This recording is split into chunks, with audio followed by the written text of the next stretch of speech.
নিযুক্তি আৰু পঞ্চায়ত ইলেকশ্যনৰ সৈতে জড়িত এটা গুৰুত্বপূৰ্ণ ইনফৰমেশ্যন আপোনালোকৰ সৈতে শ্বেয়াৰ কৰিম। মনৰ পৰা এটা চিন্তা আপোনালোকৰ দূৰ হ'ব এই সম্পৰ্কে। সকলোৱে ভিডিঅ'টোৰ লাইক বুটনটো চুব আৰু নতুনকৈ আহিছে যদি আমাৰ চেনেলটো ছাবস্ক্ৰাইব কৰি থ'বলৈ একেবাৰে নাপাহৰিব।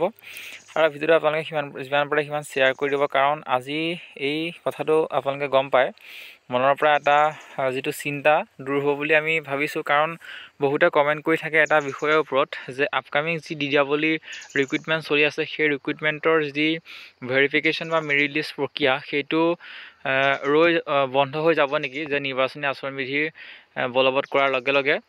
এই যিটো প্ৰশ্ন বহুতে সুধি থকা দেখা গৈছে, আৰু এই সম্পৰ্কত আপোনালোকক এটা কথা জনাবৰ কাৰণে আহিছোঁ। সকলোৱে ভিডিঅ'টো লাইক এটা কৰিব আৰু আপোনালোকে যদি কিবা থাকে ক'ব, আপোনালোকৰ মতামত জনাব। যদিহে এই নটিচখনৰ মতে এই কথাটোৰ মতে যদি হয় তেতিয়াহ'লেতো ভালেই হ'ব, কাৰণ তেতিয়া যি ভেৰিফিকেশ্যন বা মেৰিট লিষ্ট প্ৰক্ৰিয়া সেইটোৰ ক্ৰমান্বয়ে কণ্টিনিউ চলি থাকিব।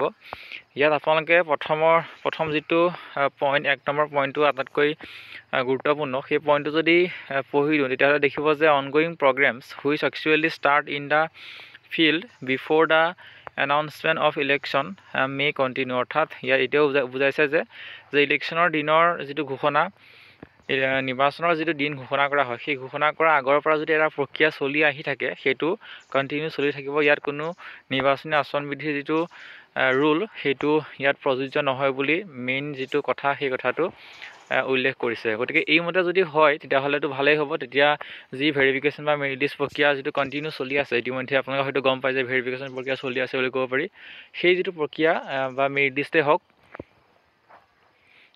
দুইটা ওলাই থকা দেখা যাব। যদি এইমতে হয় তেতিয়াহ'লে ভালেই হ'ব।